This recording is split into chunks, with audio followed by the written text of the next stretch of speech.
कि life process 10th class का पहला बायो का पहला चैप्टर स्टार्टिंग कर रहे हैं, लाइफ प्रोसेस, जिसका जो चैप्टर सबसे बड़ा है, जिसका नाम है लाइफ प्रोसेस। अब बात है लाइफ प्रोसेस स्टार्टिंग करने से पहले हम तुम लोग से ये बताना चाहते हैं कि सजीव, निर्जीव, लिविंग थिंग्स और नॉन लिविंग थिंग्स पहले हम पढ़ चुके हैं। अब जैसे वर्ल्ड में दो प्रकार की वस्तुएं होता है, एक सजीव और एक निर्जीव। तो जिसमें जान होता है वो सजीव, और जिसमें जान नहीं होता है निर्जीव। तो सीधे से ये तो समझ में आता है। तो यानी जिसमें जान हो वो सजीव, जिसमें जान नहीं हो निर्जीव। तो अगर कोई भी परिभाषा अगर पूछे कि सजीव किसे कहते हैं, निर्जीव किसे कहते हैं, सीधे उसको बोल सकते हैं जिसमें जान होता है वो सजीव, और जिसमें जान नहीं होता है निर्जीव। हो गया। उसके बाद कहते हैं अब 10th क्लास के पहला चैप्टर के बायो का पहला चैप्टर के नाम है जय परक्रम। अब यहाँ पे जय और परक्रम यानी दो चीज से मिलके बना है। अब इसे सिर्फ लफ्ज से, अल्फाज से हम समझना चाहते हैं, समझ सकते हैं कि जय परक्रम किसे कहते हैं। अब जैसे एग्जांपल के लिए हम लोग खाना जो खाते हैं, पानी पीते हैं, जो सांस लेते हैं, तो ऑल टोटल जो क्रियाएं होते हैं हमारे शरीर के अंदर, ऑल टोटल उत्सर्जन यानी श्वसन, प्रचलन, यानी जो चीज ऑल टोटल जो क्रियाएं हमारे अंदर होता है उस सब को मिलाकर उसको क्या बोल देंगे, जय परक्रम। हमारे शरीर में ऑल टोटल जो क्रियाएं, जो भी सजीव हमारे, जो अभी ये नहीं कह रहे कि हमें जो इंसानी लेकर पेड़ पौधा जानवर ये भी जितने हैं ये सब को, यानी उसके अंदर जो शरीर के अंदर है जितना ऑल टोटल जो क्रियाएं होती है, जो ऑल टोटल क्रिया है, तो उसको क्या बोलते हैं, जय परक्रम। समझ में आ रहा है। तो जय परक्रम शुरू करने से ये तो समझ गए कि लिविंग थिंग्स और नॉन लिविंग थिंग्स किसे कहते हैं। पहला दूसरा क्लास में समझाया जाता है, तीसरा चौथा में। अब ये बात करते हैं, अब लिविंग थिंग्स किसे कहते हैं। ये जीवित वस्तुओं को सजीव कहते हैं। सभी पौधे और जंतु सजीव वस्तुएं। अब जैसे हम बात करते हैं, हम लोग भोजन बनाने के लिए हम लोग क्या करते हैं कि बहुत सारे चीज की, कढ़ाई की जरूरत पड़ता है, उससे पानी की जरूरत पड़ता है, सूर्य के प्रकाश की जरूरत नहीं पड़ता है तो आग जलाना पड़ता है। तो उसी प्रकार जैसे हम लोग अपनी क्रिया, एक भोजन को बनाने के लिए हम लोग बहुत सारी क्रियाएं करते हैं, उसी प्रकार पेड़ पौधा भी अपना क्रिया बहुत ज्यादा क्रिया करते हैं। वो जड़ से जो रूट्स होता है, जो उन लोगों का रूट्स होता है, जड़ से पानी खींचता है, तलने तक लाता है, तलना पूरा पत्ती तक पहुंचाता है पानी को। और पानी पत्ता का काम क्या होता है, जो सूरज के जो प्रकाश होता है उसको अवशोषित करना, उसको सोखना, और सूरज के प्रकाश को सोख कर उसके बाद अपना भोजन तैयार करता है। जितना पेड़ पौधा होता है ये क्रिया है। तो हम लोग अपने भोजन बनाने के लिए बहुत सारी क्रियाएं करते हैं। तो कोई भी अगर सीधे, दूसरी बात है, ये तो हो गया। अब सजीव वस्तु के लक्षण क्या होता है। लक्षण के मतलब होते हैं गुण, समझ लो। लक्षण यानी कोई नहीं तो इसका लक्षण खराब है, इसका ये ऐसे है वैसे। लक्षण के मतलब क्या होता है, गुण। तो अब यहाँ पे सजीव जो वस्तुएं होगा तो उसके अंदर कौन कौन लक्षण हो सकता है उसमें, मगर कौन सा उसका स्वभाव हो सकता है, स्वभाव समझो। उसके बाद देखो यहाँ पे गति। अब जाहिर सी बात है, कोई भी सजीव है तो गति कर सकता है, यानी एक जगह से दूसरी जगह जा सकते हैं, जो गति हम लोग 9th क्लास में पढ़ चुके हैं। प्रचलन, ये भी उसके अंदर का पार्ट्स है, अंदर जो पार्ट्स जो क्रिया होते हैं उसमें पोषण, उसके बाद वृद्धि, श्वसन, उत्सर्जन, प्रजनन, मृत्यु आदि सजीवों के प्रमुख लक्षण है। ये सारी क्रियाएं जिसके अंदर होता है उसको क्या बोलते हैं, सजीव। ये सारी क्रिया जिसके अंदर होता है वो क्या, उसको क्या बोलते हैं, सजीव कहते हैं। अब ये इसी का उल्टा होता है निर्जीव। अब ये सारी, यानी देखो तो निर्जीव, नॉन लिविंग थिंग्स लिखे है, जिन वस्तुओं में उपयुक्त लक्षण नहीं पाया जाता है उन्हें निर्जीव कहते हैं। अब नहीं कहते एक चीज पढ़ ली है तो दूसरी चीज, अगर एक चीज को क्लियर कर रहा है तो दूसरा चीज अपने आप आ जाएगी। अब जैसे मान लो हमें सीढ़ी चलना है, हमें छत पे चढ़ना है, तो छत पे चढ़ने के लिए एक ही बार पहला सीढ़ी और लास्ट सीढ़ी तक तो नहीं पहुंच सकते। इसके लिए दूसरा सीढ़ी को बनाना पड़ेगा, उसके बाद तीसरे सीढ़ी को। तो उसी प्रकार पढ़ाई में भी होता है, पहले के अगर पीछे के जो पढ़ाया जाता है अगर उसको क्लियर करते जाओ खुद ब खुद आगे वाला पूरा समझ में आता जाएगा। ये हो गया। उसके बाद ये सजीव और निर्जीव ये भी कंप्लीट समझ में आएगा। अब यही जो जय प्रक्रम अभी जो समझाया है तो इसमें डबल परिभाषा लिखा गया है। अब समझ गए ना तो अपना से कोई भी परिभाषा सुबह में बताए थे ना, तो अपने से किसी तरह परिभाषा एग्जाम में दे सकते हैं अगर समझ गए तो। अगर जिसको अगर नहीं समझ में आता होगा तो सवाल कर सकते हैं।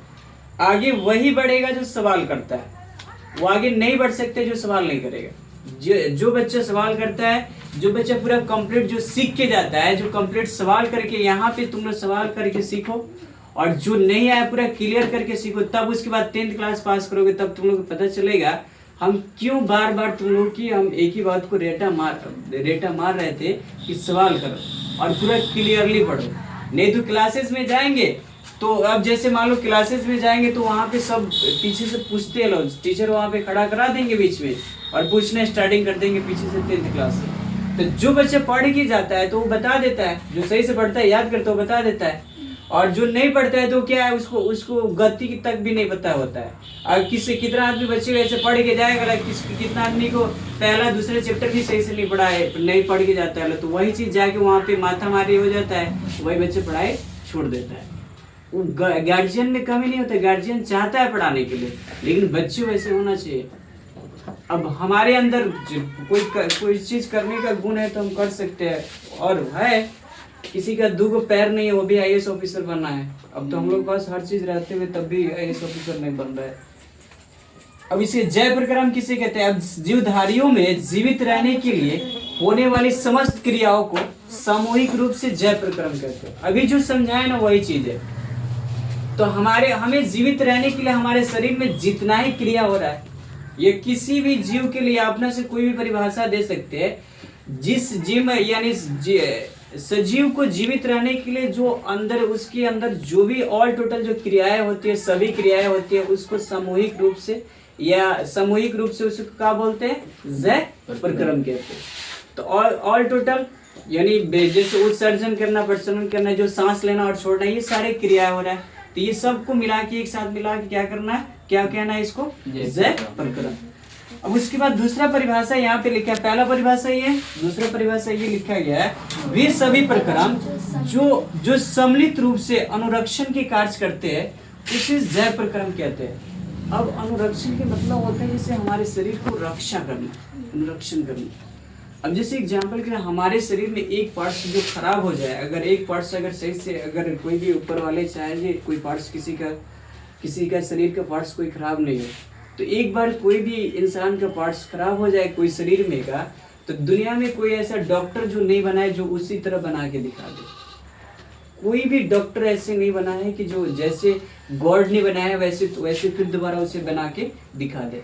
जैसे हम लोग जो हड्डियां टूटता है, तो हड्डी टूटता है तो फिर उसके जैसे नहीं बना पाता है, सिर्फ जोड़ देता है, लेकिन ज्यादा भारी तुम काम नहीं कर सकते हो। अगर एक बार तुम्हारे शरीर में जो कोई चीज टूट गया, खराब हो गया, और फिर दोबारा वो नहीं बनता है सही से। दुनिया के सिर्फ उसको जीवन जीने के लिए उसको डॉक्टर सही से कर देता है, लेकिन जीवन जी सकते हैं, लेकिन पहले की तरह नहीं बना पाएगा। ये हो गया।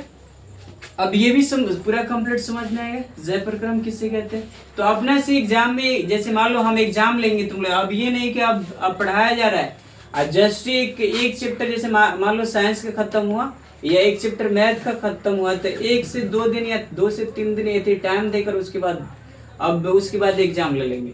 अब ये नहीं कि एक हफ्ता देंगे वो वाला सिस्टम अब नहीं रखेंगे। अब 10th क्लास है कि बार बार वैसे थोड़े ना चीज आता है, और एक ही चीज को जिंदगी भर थोड़े पढ़ना है। तो ये हो गया। अब देखो पोषण जो चीज हम बोलेंगे ना, जैसे जय प्रक्रम में क्या क्या पोषण भी होता है, पाचन, श्वसन, वहन, उत्सर्जन, प्रचलन, नियंत्रण एवं समन्वय। अब जैसे हम लोग डॉक्टर जो बनने के लिए जो तैयार होते हैं, जिसको डॉक्टर बनना हो, तो ये सब चीज को पढ़ना पड़ता है खूब अच्छी तरह से, बायो को पढ़ना पड़ता है। तो अब जैसे मान लो डॉक्टर अलग अलग प्रकार के होता है, दांत का अलग होता है, पेट का अलग होता है, आंख का अलग होता है। जो स्पेशली डॉक्टर बनता है, ये कोई पार्ट्स का अगर डॉक्टर बन गए तो नहीं कहते दुनिया में 2 ही चीज में पैसा है, एक रेंज और एक सीरीज, इसके अलावा कोई चीज में ज्यादा पैसा है ये नहीं। 2 चीज ऐसा है जिसमें बहुत सारे पैसे है, इसके बाद कोई दूसरा तीसरा चीज आता है। तो रेंज के मतलब क्या हुआ, बड़ा बड़ा बिजनेसमैन क्या हुआ, बड़ा बड़ा कंपनी खोलेगा तो रेंज ना चल रहा है कंपनी। और सिरिंज में क्या हो, तो बड़ा बड़ा डॉक्टर जाओ तो थोड़ा सा खाली फी दे, खाली कोई चीज उसका नुकसान नहीं है, खाली बस देखना है, चेक कर लेना है 400-500 फीस एक आदमी पर। अब सोचो अगर अच्छे डॉक्टर है तो उसमें अगर कोई अच्छा जो प्रचलित डॉक्टर जो होते हैं तो उसमें नहीं कहते तुम नहीं कहते कि पढ़ लिख कर कोई कहता है क्या बनेगा, पढ़ लिख के राजा थोड़े बनेगा। राजा से कम नहीं होता है लो जो पढ़ लिख के। जो आईएएस ऑफिसर होता है तो वो राजा से कौन है, जो डॉक्टर होता है वो राजा की तरह होता है। डॉक्टर के पीछे देखते हैं कितना लोग कहते हैं, एक एक डॉक्टर ऐसे होते हैं उसके लाइन लेने के लिए 2-2 3-3 दिन लाइन में लगना पड़ता है, और उसके पास पैसा की बारिश होता है। तो यही ना तुम लोग पढ़ाई करोगे अभी से तो कुछ भी कर सकते हो, नहीं पढ़ाई करेंगे तो कुछ भी नहीं करेंगे, बस खाएंगे कमाएंगे बनाएंगे खाएंगे और सो जाएंगे, बस इतना ही भर है। तो अभी से ईमानदारी से पढ़ाई करेंगे तो घर वाले भी सपोर्ट करेंगे, और नहीं पढ़ाई करोगे तो वही 10th क्लास के बाद क्या होगा, अक्सर 95% बच्चा बस काम में लग जा। ये हो गया कंप्लीट। इसमें किसी को अगर सवाल करना चाहते हो कर सकते हैं इसका जवाब देने के लिए, लेकिन कोई भी यहाँ से डाउटफुल करके घर पे नहीं जाना है। कोई चीज अगर सवाल करना चाहते कोई चीज नहीं समझ में तो सवाल कर सकते हैं, हम सवाल का जवाब देने के लिए तैयार है। अभी से शुरुआत से जब स्टार्टिंग की तब से, अब ये नहीं कि यहाँ पे पढ़ लिया और घर पे जाके माथा मारे तो कोई फायदा नहीं है कोई पढ़ाने से। हम जो बच्चे सवाल करते हैं उससे खुश है, अब नहीं सवाल करेंगे अपना जाने।